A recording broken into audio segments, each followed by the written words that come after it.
up, fellas? This week I'm back in my hometown. I figured I'd do a little video here. This is kind of for guys that are new into their faith, kind of dealing with some people in their past, any issues like that. So it's a perfect time to talk about it.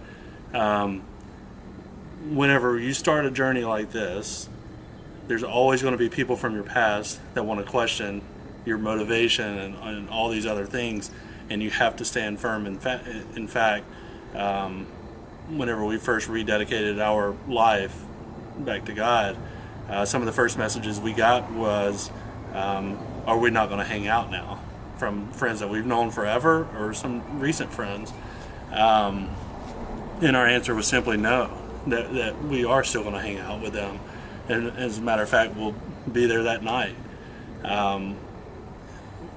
Because that's what we're called to do. That's what we're called to be, is in those situations with people that might not agree with it, to give them that opportunity to see us living amongst them. We're instructed to do that throughout the Bible. You'll see that where God doesn't want you to live in a bubble with just like-minded people. He wants you to live with people no matter what they're doing or who they are, because you might be their only source of life. So being in a hometown like this is very prevalent that you see that. People, the common quote is, "Oh, so you think you're better," or things like that, and just smile and go with it. Just let them get that frustration off, because that's not on you. That's on them. That's on their heart that's convicting them of something.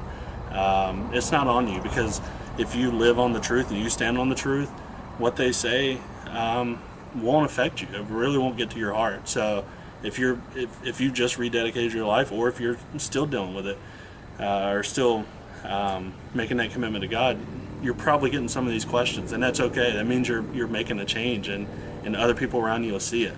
It doesn't necessarily mean that you change friends or pick new people to be around. You guard your heart, and you guard your family, and you make sure the things around you are bringing you life. But that doesn't mean that you just isolate yourself into this perfect little world that you think is perfect. And there's a hornet right around the screen, so that's awesome. I'll try not to panic, but so you don't change those things. You stand firm in that, and you protect yourself. But be around people like that. Be around people that question you. Be around people that aren't sure about you, because like the last video, you're going to be that light for somebody at some point, and they need your help. And you know, it's part of it, unfortunately. People are going to question you, and that's fine.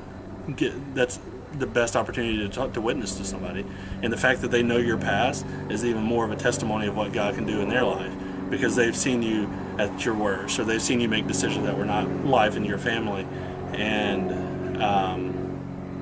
then now they see you taking that leadership role, taking that step forward to say, you know what, no more am I going to be like this, no more am I going to say things like this, and they get to see it firsthand because they know you before and after. Jesus and his disciples were not accepted in their amongst their old friends and amongst their hometowns. They dealt with the same thing we're going to deal with, because they knew them before. They were like, oh, I knew this guy. He was a fisherman before. He was a tax collector before. It's part of it. So stay with it. Don't give up. Let them question you. Answer them on the truth. Be faithful in that, and just stand in it, man. It's a storm. Stand in it. Don't doubt yourself. Don't let them question in their heart doubt yourself. So stay with it, fellas. Get after it.